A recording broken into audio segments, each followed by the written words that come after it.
പ്രതാപേട്ടാ, കുളി കഴിഞ്ഞില്ലേ? ആരാണ്ട് വിളിക്കുന്നു. ആരാ നോക്ക്. ഹലോ, എന്താ ഫോൺ എടുക്കാൻ ഇത്ര താമസം? ഓ, ഇന്നലെ കാണാന്ന് പറഞ്ഞിട്ട് നേരത്തെ പോയതിന്റെ പിണക്കല്ലേ? ആ പിണക്കം തീർക്കാൻ ഞാനിന്ന് നേരത്തെ വരും. സാറ് നേരത്തെ വരണമെന്ന് പറയാനാ വിളിച്ചേ. മമ്മൂട്ടിയെ പോലെ തന്നെ സ്മാർട്ടായിട്ട് വരണേ. ഇന്നൊരു വിശേഷമുണ്ട്. എന്താ ഒന്നും മിണ്ടാത്തെ? ഹലോ, ആരായിരുന്നു ആലിസേ? റോങ് നമ്പർ ആയിരുന്നു.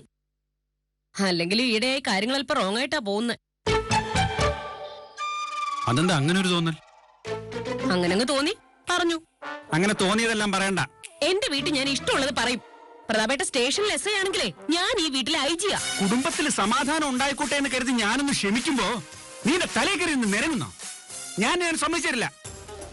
ഇനി സമ്മതിച്ചിരില്ലെന്നോ? അതിനർത്ഥം ഇത്രയും നാൾ സമ്മതിച്ചു തന്നോന്നല്ലേ? ഇത്രയും നാൾ സമ്മതിച്ചിരുന്ന ഒരു കാര്യം ഇപ്പൊ സമ്മതിക്കാത്തതിന്റെ പിന്നിൽ എന്തോ ഉണ്ട്. പ്രതാപേട്ടന് ആളാകെ മാറി. കല്യാണം കഴിഞ്ഞിട്ട് 5-8 വർഷമായില്ലേ? ആരാണെങ്കിലും മാറിപ്പോ. ഒരു കാര്യമില്ലാതെ വെറുതെ ഒരാൾ മാറില്ലല്ലോ. കല്യാണത്തിന് മുൻപ് ഞാൻ കണ്ട് ഇഷ്ടപ്പെട്ട ആളല്ല പ്രതാപേട്ടൻ ഇപ്പോ. ഇത് പ്രേമിച്ച് കല്യാണം കഴിക്കുന്ന എല്ലാരും പറയുന്നതാ.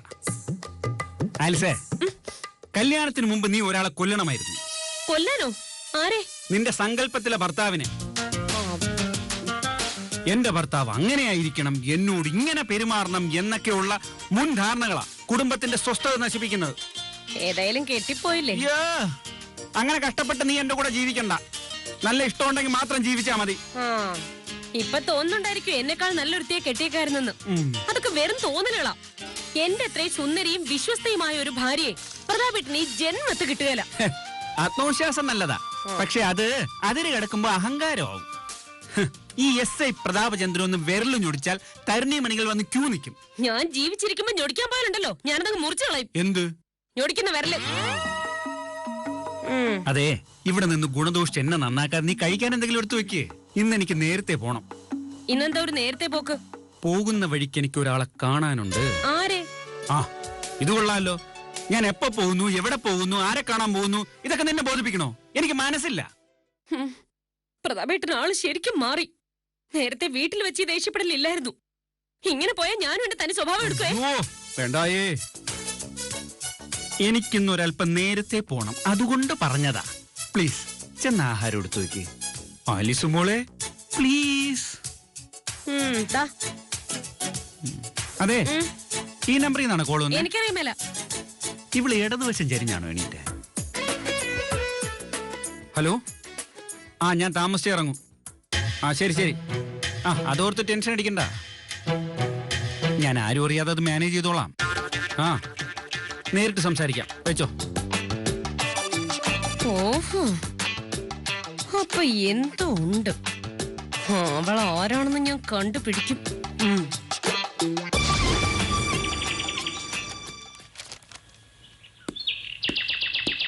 പ്രതാപേട്ട,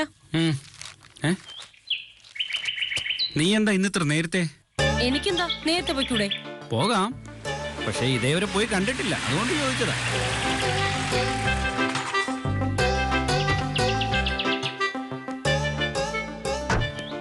ഇന്ന് രണ്ടുപേരും ഒരുമിച്ചാണല്ലോ. എന്തു പറ്റി? പുതിയ ശീലങ്ങളൊക്കെ തുടങ്ങിയോ?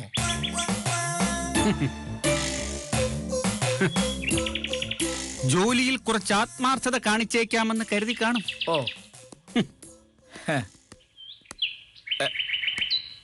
ഈയിടെ ഞാൻ ഒരു അല്പം സ്മാർട്ട് ആയിട്ടുണ്ടല്ലേ ആലിസേ? ഞാനത് പറയാൻ തുടങ്ങുമായിരുന്നു. സാറിനെ ഇപ്പൊ കണ്ട മമ്മൂട്ടിയാണെന്നേ തോന്നുന്നു. പലരും പറഞ്ഞിട്ടുണ്ട് പലവട്ടം ഞാൻ മമ്മൂട്ടിയെ പോലെ സ്മാർട്ടാണെന്ന്. ഈയിടെയായിട്ട് സൗന്ദര്യത്തിൽ ഭയങ്കര ശ്രദ്ധയാണല്ലോ. നമ്മളെ ആളുകൾ ശ്രദ്ധിക്കുമ്പോഴാണ് നമ്മൾ നമ്മളെ ശ്രദ്ധിക്കുന്നത്. അതാണ് സൗന്ദര്യത്തിന്റെ ശാസ്ത്രം. എന്നാ പിന്നെ ആലീസിൽ കയറിക്കോ. വെറുതെ എന്തിനാ സ്കൂട്ടറിൽ പെട്രോൾ കളയുന്ന? വേണ്ട വേണ്ട, ഇത്രയും നാൾ സ്കൂട്ടറിലല്ലേ പോയത്, ഇനി സ്കൂട്ടറിൽ തന്നെ പോയാ മതി. എനിക്ക് പോകുന്ന വഴിക്ക് 1-2 പേരെ കാണാനുണ്ട്. സെബാസ്റ്റ്യാ, വണ്ടിയുടെ. എന്നാ പിന്നെ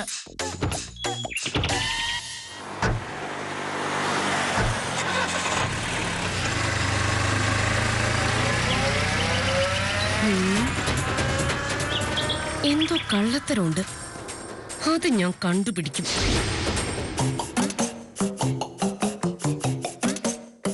എന്നാലും ആരായിരിക്കും ഫോൺ വിളിച്ച ആ പെണ്ണ്?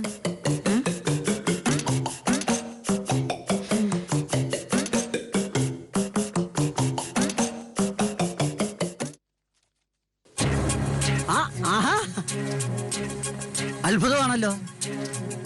ആലിസ് എന്ന് നേരത്തെ എത്തിയോ? ഞാൻ മാത്രമല്ല, പ്രതാപൻ സാറും ഒന്ന് നേരത്തെ വന്നിട്ടുണ്ട്. ഇന്നെന്താ വല്ല ഇൻസ്പെക്ഷൻ ഉണ്ടോ? രാവിലെ ഒരു ഇൻസ്പെക്ഷൻ കഴിഞ്ഞതാ. അതെന്തുവാ? അല്ല, ഞാൻ വേറൊരു കാര്യം ഓർത്ത് പറഞ്ഞതാ. ചേച്ചി എപ്പോ വന്നു? ഇപ്പൊ വന്നതേ ഉള്ളൂ. ഞാൻ നേരത്തെ വരാൻ വേണ്ടിട്ട് ഇറങ്ങിയതാ. പക്ഷേ ദേ ഇത് കളക്ട് ചെയ്ത് വന്നപ്പോഴേക്കും വൈകി. എന്താ സബീനെ പാക്കറ്റിൽ? കഴിക്കാനുള്ളത് വല്ലോ ആണോ? അതെ, ഇന്ന് എനിക്കൊരു വിശേഷമുണ്ട്. സബീനയ്ക്ക് എന്തോ വിശേഷം? അതല്ല, എന്റെ ഇക്കായ്ക്ക് കമ്പനിയില് പ്രമോഷൻ കിട്ടി. അതിന്റെ സന്തോഷം ഈ പാക്കറ്റ് സ്വീറ്റ്സാ. എങ്കിയേട് മധുരം കഴിച്ചോണ്ടാവട്ടെ ഇന്നത്തെ തുടക്കം. ആദ്യം ഞാൻ പ്രതാപ് സാറിന് കൊടുക്കട്ടെ, എന്നിട്ട് ബാക്കിയുള്ളവർക്ക് തരാം.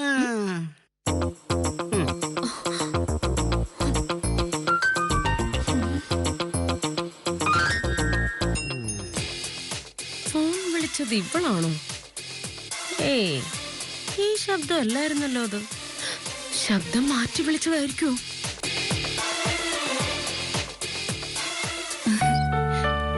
സാർ, ഇക്ക പ്രത്യേകം പറഞ്ഞു പ്രതാപൻ സാറിന് ആദ്യം സ്വീറ്റ്സ് കൊടുക്കണോന്ന്. രാവിലെ മധുരം കഴിക്കുന്ന എനിക്ക് ഒട്ടും ഇഷ്ടമല്ല. അങ്ങനെ പറയല്ലേ. എന്നാൽ എന്റെ സന്തോഷത്തിന് ഒരെണ്ണം. സബീനെ സന്തോഷിപ്പിക്കലല്ല എന്റെ ജോലി. ഇതങ്ങ് എടുക്ക്.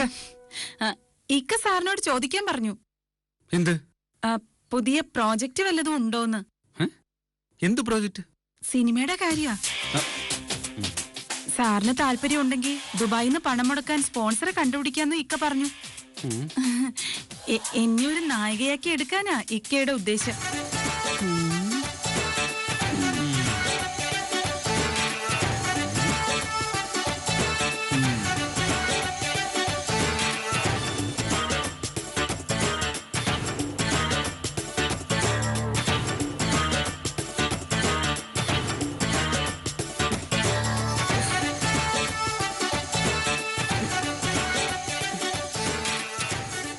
ആലീസേ, എന്താ പ്രശ്നം?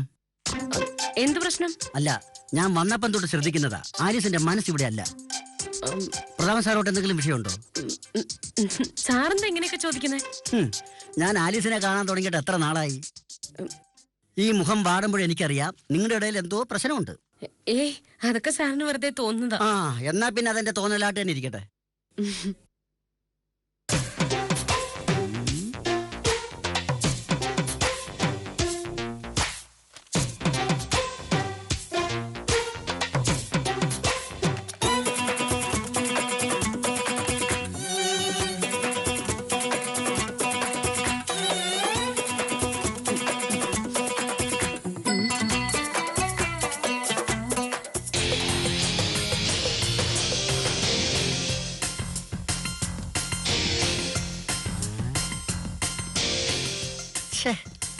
എന്ത് സംഭവം? അന്നങ്ങനെ സംഭവിച്ചെന്ന് കരുതി സാറ് സിനിമാ മോഹം കൈവിടരുത്.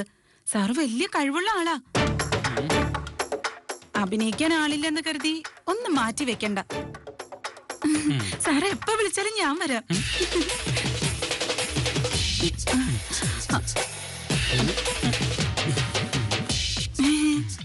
ചേച്ചി, ദേ സ്വീറ്റ്സ്. വേണ്ട, എനിക്ക് പല്ലുവേദനയാ.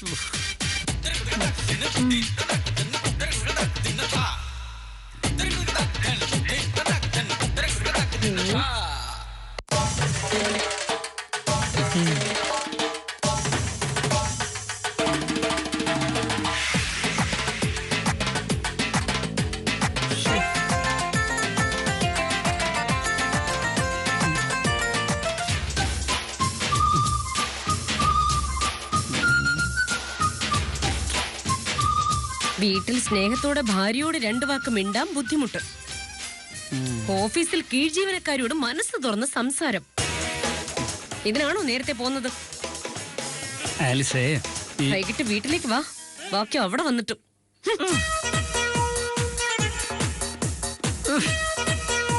ഇന്നെന്റെ ചീട്ട് കീറും. പ്രതാപേട്ട, നിക്ക്. ബെഡ്റൂമിലേക്ക് കയറുന്നതിന് മുൻപ് എനിക്ക് ചില കാര്യങ്ങൾ സംസാരിക്കണം. പ്രതീക്ഷിച്ചത് സംഭവിക്കാൻ പോകുന്നു. ഈശ്വരന്മാരെ, അത്യാഹിതങ്ങളൊന്നും ഉണ്ടാകാതെ കാത്തോളണേ. എന്താ ആലിസ് മോളെ? സ്റ്റേഷനിൽ എന്തായിരുന്നു സബീനയുമായിട്ട് കൊഞ്ചല്? ഞാനോ? സബീനയോടോ? SI പ്രതാപചന്ദ്രൻ ഒരു സാധാ കോൺസ്റ്റബിളിനോട് കൊഞ്ചാനോ? നാണമില്ലേ ആലീസെ നിനക്ക് ഇങ്ങനെ പറയാൻ? SIക്ക് കാണിക്കാമെങ്കിൽ പറയാൻ എനിക്ക് യാതൊരു നാണക്കേടുമില്ല. അവൾ ഒലിപ്പിച്ചോണ്ട് വരുമ്പോ പ്രതാപേട്ടൻ എന്തിനാ നിന്നു കൊടുക്കുന്നേ? ഇങ്ങനെ തരംതാണ് സംസാരിക്കരുത് ആലീസെ. കാര്യങ്ങൾ കണ്ടാ മനസ്സിലാക്കാനുള്ള സാമാന്യ ബുദ്ധിയൊക്കെ എനിക്കും ഉണ്ട്. നീ എന്ത് കണ്ടെന്നാ? കണ്ടതും കേട്ടതൊക്കെ ഇനി റിപ്പീറ്റ് ചെയ്യാൻ എനിക്ക് താല്പര്യമില്ല. പ്രതാപേട്ടന്റെ എല്ലാ കാര്യങ്ങളും ശ്രദ്ധിക്കാൻ ഭാര്യ എന്ന നിലയിൽ ഞാൻ ഒരുത്തിയുണ്ട് ഇവിടെ. ഇനിയിപ്പൊ ഞാൻ പോരാന്ന് തോന്നിയാൽ അപ്പൊ മുഖത്ത് നോക്കി പറഞ്ഞേക്കണം. നീ എന്താ വിചാരിച്ച? ഒരു പെണ്ണ് മുന്നിൽ വന്ന് ഇളിച്ചു കാണിച്ചാൽ അലിഞ്ഞു പോകുന്നതാണ് പ്രതാപേട്ടന്റെ വ്യക്തിത്വമോ? എന്റെ ജീവിതത്തിൽ എല്ലാ അർത്ഥത്തിലും കയറി വന്ന ആദ്യത്തെ അവസാനത്തെ പെണ്ണ് നീയാ. പ്രതാപേട്ടൻ നല്ലൊരു നടൻ കൂടിയാ, അതുകൊണ്ട് അഭിനയിച്ച് പഠിപ്പിക്കേണ്ട കാര്യമില്ല. എന്നെ പഠിപ്പിച്ച സിസ്റ്റർ പറയുമായിരുന്നു, മുഖത്ത് ചായം തേച്ച് അഭിനയിക്കുന്നവരെ വിശ്വസിക്കരുതെന്ന്. മേക്കപ്പ് കഴുകി കളയുന്ന കൂട്ടത്തിൽ അവരവരുടെ സ്വഭാവം മാറ്റുന്നു. ഏറെക്കുറെ പ്രതാപേട്ടന്റെ കാര്യത്തിൽ അത് സത്യമാ. ഞാൻ എന്ത് ഇയാളുടെ മുന്നിൽ അഭിനയിച്ചു? മനസ്സ് കള്ളത്തരമുള്ളവരാ ചങ്കെടുത്ത് കാണിക്കുമ്പോ ചെമ്പരത്തി പൂന്ന് പറയുന്നത്. നിന്നെ ഒന്ന് സ്നേഹിക്കാൻ കൊള്ളില്ലടി. സ്നേഹത്തിന് കുറ്റം പറയുന്ന നശിച്ച വർഗങ്ങള്. സ്നേഹിക്കാൻ വേറെ ആളെ കിട്ടുമ്പോ പഴയതിന് പകിട്ട് പോരാന്ന് തോന്നും. രാവിലെ ഒരുത്തി വിളിച്ചായിരുന്നല്ലോ, അവൾ ഏതാ? അവളോ? ഏതവള്? രാവിലെ വന്ന കോളേ. എന്തായിരുന്നു അവളുടെ ഒരു പേര്? മമ്മൂട്ടിയെ പോലെ സ്മാർട്ടായിട്ട് വരണോന്ന്. എന്നിട്ട് അവൾ എന്ത് തന്നു? നീ ഒരു കാര്യം ചെയ്യ്, വേഗം ഒരുങ്ങ്, നമുക്കൊരു സ്ഥലം വരെ പോണം. എങ്ങോട്ട്? ഭ്രാന്താശുപത്രിയിൽ. നിന്നെ കൊണ്ടുപോയി സ്റ്റോക്ക് എടുപ്പിച്ചാലേ നിന്റെ ഈ അസുഖം. അത് നല്ല ബുദ്ധിയാ. ഭാര്യയ്ക്ക് ഭ്രാന്താണെന്ന് പറഞ്ഞ് ഏതെങ്കിലും മെന്റൽ ഹോസ്പിറ്റലിൽ ഇട്ടാലേ പിന്നെ തോന്നുന്ന പോലെ ജീവിക്കല്ലോ. ആലിസേ, നീ എന്റെ സമനില തെറ്റിക്കാതെ പോ. ഒരേ സമയം ഒന്നിൽ കൂടുതൽ ബന്ധമുള്ളവർക്ക് സമനില തെറ്റും. അതേടി, എനിക്ക് ഒന്നിൽ കൂടുതൽ പെണ്ണുങ്ങളുമായിട്ട് ബന്ധമുണ്ട്. നിന്നെ കല്യാണം കഴിക്കുന്നതിന് മുമ്പ് ഞാൻ ഒരുപാട് പേരെ പ്രേമിച്ചിട്ടുണ്ട്. ഇപ്പോഴും എനിക്ക് ഒരുപാട് പേരുമായിട്ട് ബന്ധമുണ്ട്. നീ എന്തോ ചെയ്യും? സബീന മാത്രമല്ല, നീ അറിയാത്ത പലരുമായിട്ട് എനിക്ക് രഹസ്യമായി ഭാര്യ ബന്ധമുണ്ട്. നീ എന്തോ ചെയ്യാന്ന് വെച്ചാ ചെയ്.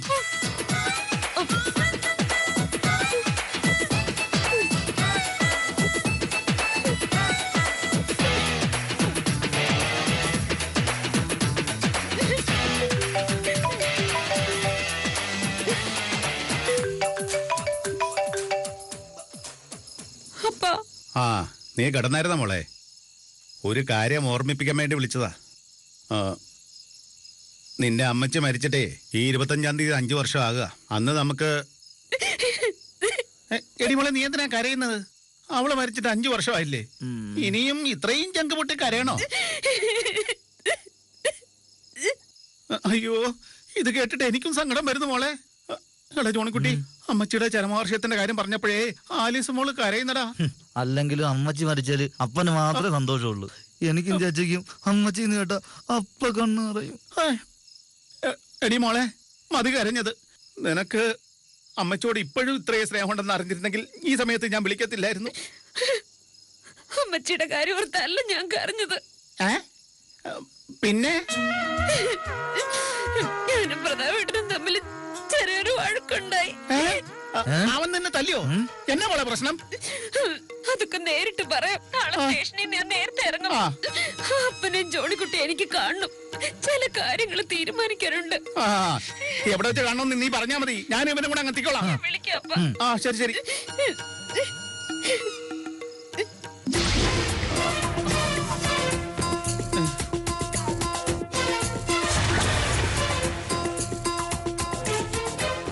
പുറത്തറിഞ്ഞ എന്നെ കൂടി ബാധിക്കുന്ന പ്രശ്നം ഇത്. പക്ഷേ നിങ്ങളോടല്ലാതെ വേറെ ആരോടാ എനിക്കിത് പറയാനുള്ളത്? എന്നാലും അളി അങ്ങനെ ചെയ്യുവോ? അവൻ അതും ചെയ്യും, അതിന് അപ്പുറവും ചെയ്യും. അവനെ കണ്ടാലേ അറിയാം അവനൊരു വൃത്തികെട്ടവനാണെന്ന്. മോളെ, അവനുമായിട്ട് ബന്ധമുണ്ടെന്ന് സംശയിക്കുന്ന പെണ്ണേതാ? ഒരുപാട് പെണ്ണുങ്ങളുമായിട്ട് ബന്ധമുണ്ടെന്നല്ലേ അളിയൻ പറയുന്നത്. അതിലിപ്പോ ഏതാന്ന് ഓർത്താ? മല മറിക്കുന്നൊക്കെ ചുമ്മാ ആൾക്കാർ പറയുന്നതാടാവേ. 1 അല്ലെങ്കിൽ 2. അതിൽ കൂടുതൽ ഈ കാര്യത്ത് ഭയങ്കര പാടാടാവേ. ഏത് നമ്പറിൽ നിന്നാ ഫോൺ വന്നെന്നറിയാവോ? അതൊന്നും ഞാൻ ഓർക്കുന്നില്ല. സംശയാസ്പദമായ രീതിയിൽ അളിയൻ ആരോടെങ്കിലും ഇടപെടുന്നതായിട്ട് ചേച്ചി ശ്രദ്ധപ്പെട്ടിട്ടുണ്ടോ? അങ്ങനൊന്നുമില്ല. ഇനി അഥവാ അങ്ങനെ എന്തെങ്കിലും ഉദ്ദേശം പ്രതാപേട്ടൻ ഉണ്ടെങ്കിൽ അത് അവസാനിപ്പിക്കണം. ഞാനല്ലാതെ വേറൊരു പെണ്ണും പ്രതാപേട്ടനെ നോക്കുന്ന പോലും എനിക്ക് ഇഷ്ടമല്ല. അതെ, അതൊക്കെ കല്യാണത്തിന് മുമ്പ് ആലോചിക്കണമായിരുന്നു. പെണ്ണിന്റെ മുഖത്ത് പോയിട്ട് ആണിന്റെ മുഖത്ത് പോലും നോക്കാത്ത IT കമ്പനി ജോലിയുള്ള കുര്യച്ചന്റെ മോന്റെ ആലോചന വന്നല്ലേ? അപ്പൊ ഇനി പഴംപുരാണൊന്നും വായിക്കണ്ട. എടാ, കാരണവന്മാരെ ധിക്കരിച്ചു പോകുന്ന മക്കൾക്കുള്ള പാഠമാണ് ഇതൊക്കെ. ഇക്കാര്യത്തിൽ നിങ്ങൾക്ക് എന്നെ സഹായിക്കാൻ പറ്റുമോ? എന്ത് സഹായമാണ് മോൾ ഉദ്ദേശിക്കുന്നത്? അവനെ ഡൈവേഴ്സ് ചെയ്തിട്ട് വേറെ കല്യാണം കഴിക്കുന്നതാ ഏറ്റവും നല്ലത്. പ്രതാപേട്ടനെ ഉപേക്ഷിക്കുന്ന കാര്യമല്ല, കൂടെ നിർത്തുന്ന കാര്യമാണ് ഞാൻ പറഞ്ഞത്. എങ്ങനെ പോയാലും ചോദിക്കാനും പറയാനും ആരും വരില്ല എന്ന തന്റെ ഇടവാ പ്രതാപേട്ടനെ കൊണ്ട് ഓരോന്ന് ചെയ്യിക്കുന്നേ. നിന്നെ ഉപേക്ഷിച്ച് വേറെ പെണ്ണുങ്ങളുടെ പുറകെ പോയാൽ അവന്റെ ജീവൻ ആപത്തുണ്ടാവുമെന്ന് അവന് തോന്നണം, അവന് പേടി ഉണ്ടാവണം. അത്രയല്ലേ ഉള്ളൂ. മോള് ധൈര്യമായിട്ട് പോ, ബാക്കി കാര്യം ഞങ്ങൾ ഏറ്റു.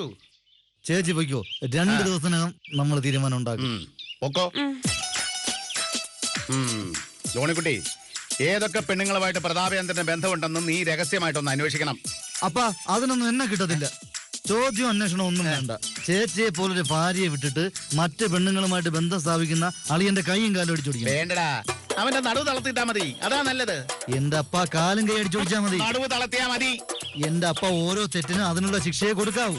പെൺ വിഷയത്തിന് കാലും കൈയും തല്ലി ഓടിക്കുന്നതാ അതിന്റെ ഒരു സ്റ്റൈൽ. എടാ, അവൻ ഇനി ഇത്ര ഒരു കാര്യം ആലോചിക്കാതിരിക്കാൻ വേണ്ടി അടിച്ചവന്റെ നടുവ് തളർത്തിടാം. അതാ കട്ടിലേറ്റ് എഴുതൊക്കെയല്ലോ. എന്നാ നമുക്ക് തമിഴ്നാട്ടിലെ അണ്ണാച്ചിമാർക്ക് കൊട്ടേഷൻ കൊടുത്താലേ? അതാണ് നല്ലത്. നമ്മൾ നേരിട്ട് ഇടപെടണ്ട. മുഖം മൂടി ആക്രമണം സബ് ഇൻസ്പെക്ടർ ആശുപത്രിയിൽ, അതായിരിക്കണം വാർത്ത. നാളെ സ്റ്റേഷനിൽ നിന്ന് വരുന്ന അളിയന്റെ വണ്ടി തടഞ്ഞു നിർത്തി ഒരാക്രമണം. അപ്പോ നീ ഇന്ന് തന്നെ അണ്ണാച്ചിമാരെ ഏർപ്പാടാക്കും. നമ്മുടെ കൊച്ചിനെ ചതിച്ചിട്ട് അവൻ ഇനി നെഞ്ചും വിരിച്ച് നടക്കാൻ പാടില്ല.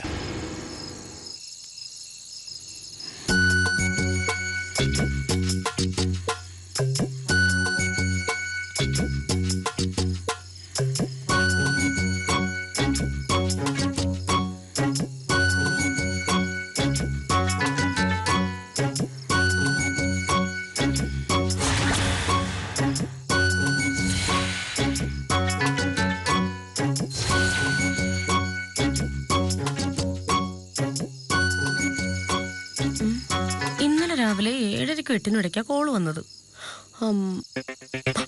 ഇത് തന്നെ. ഹലോ ഹലോ, ആരാ? എവിടെന്നാ വിളിക്കുന്നേ? ഞാൻ തിരുവനന്തപുരത്തുനിന്നാ. ഇതാരാ ഫോൺ എടുത്തിരിക്കുന്നേ? ഹലോ മേഡം, നിങ്ങൾ എന്തിനാ വിളിച്ചെന്ന് പറയൂ. ഇന്നലെ രാവിലെ ഈ നമ്പറിന്ന് ഈ ഫോണിലേക്ക് ഒരു കോൾ വന്നിരുന്നു. സോറി മേഡം, അത് ഈ നമ്പറായിരുന്നോ? ലൈൻ എന്തോ കംപ്ലൈന്റ് ആയിരുന്നു തോന്നുന്നു. സോറി, ഞാൻ എന്റെ ഓഫീസിലേക്ക് വിളിച്ചതാ, വേറൊന്നും തോന്നരുതേ. ഇത് ഏതാ സ്ഥലം? കൊച്ചിയാ.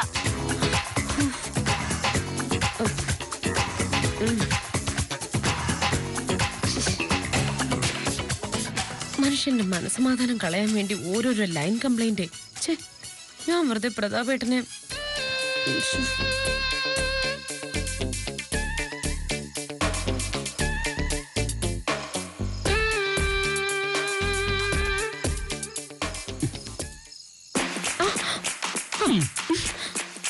എന്താ ഒരു കള്ളത്തരം? ഒന്നുമില്ല. മനസ്സിലായി, നിന്റെ മനസ്സിൽ എന്തോ കേറിയിട്ടുണ്ട്. കേറിയിരുന്നു, പക്ഷെ അതിപ്പോ ഇറങ്ങിപ്പോയി. എന്നാലും പ്രതാപേട്ടൻ ദുഷ്ടനാ. ഞാൻ ഇന്നലെ മുതൽ പിണങ്ങി കിടന്നിട്ട് എന്നെ മൈൻഡ് ചെയ്തില്ലല്ലോ. നീ പിണങ്ങി കിടക്കുമായിരുന്നോ? സത്യമായിട്ട് ഞാൻ അറിഞ്ഞില്ല. പോടുന്നു. അതെ, മൊബൈൽ എന്തിനാ എടുത്തോണ്ട് പോയേ? അതെ, ഇന്നലെ രാവിലെ പ്രതാപേട്ടൻ കുളിച്ചോണ്ടിരുന്നപ്പോ ഒരു പെണ്ണ് വിളിച്ചു എന്നെ. അത് കേട്ട് ഞാൻ സംശയിച്ചു. ഇപ്പൊ വിളിച്ച് ക്ലിയർ ചെയ്തപ്പോഴാ സമാധാനായേ. ആലിസേ, മിനിറ്റിൽ ലക്ഷക്കണക്കിന് കോളുകൾ പായുന്നതിനിടയില് ഒരു കോൾ അങ്ങോട്ടും ഇങ്ങോട്ടോ മാറി വരാം. അതിന്റെ പേരിൽ കുടുംബത്തിൽ കാറും കോളും നിറയ്ക്കുന്നവര് വിഡ്ഢികളാ. മനസ്സിലായോ? പക്ഷേ ഞാനൊരു അബദ്ധം കാണിച്ചു. പ്രതാപേട്ടന് ഏതോ ഒരു പെണ്ണുമായി ബന്ധമുണ്ടെന്ന് ഞാൻ അപ്പനോടും ജോണിക്കുട്ടിയോടും പറഞ്ഞുപോയി. ഏകഭാര്യാവൃതനായി എനിക്ക് മറ്റൊരു പെണ്ണുമായിട്ട് അടുപ്പമുണ്ടെന്നു. ആലിസെ, നിനക്കിതെങ്ങനെ ചിന്തിക്കാൻ പറ്റി? സോറി പ്രതാപേട്ട, 1000 സോറി. എനിക്കിപ്പോ ഒരു പേടി. അപ്പനും ജോണിക്കുട്ടിയും ഇതിന്റെ പേരിൽ പ്രതാപേട്ടനോട് എന്തെങ്കിലും ചോദിക്കാൻ വരുമോന്ന്. ചോദിക്കാനെങ്കിൽ വരട്ടെ, രണ്ടിനെയും പൊക്കി ഞാൻ അകത്തിടും. നമ്മുടെ പ്രശ്നം തീർന്നല്ലോ, ഇനി കുഴപ്പമൊന്നും ഉണ്ടാക്കാൻ പോണ്ട. ഞാൻ അങ്ങോട്ട് പോവില്ല, പക്ഷെ ഇങ്ങോട്ട് വന്നാൽ വിടാമാട്ടേ.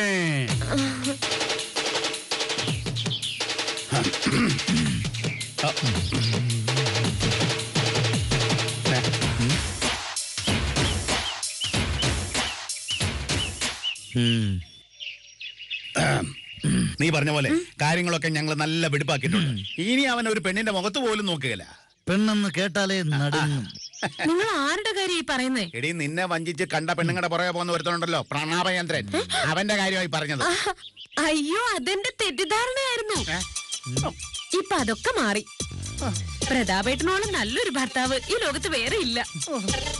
ചേച്ചി, തെറ്റിദ്ധാരണ മാറി വരും ചേച്ചി എന്നോട് പറയണ്ടായിരുന്നു.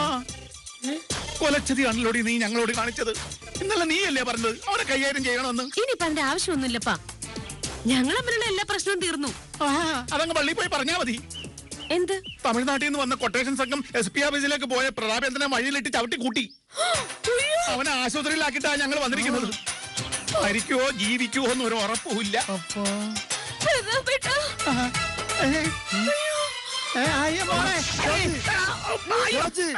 പിടിക്കടാ.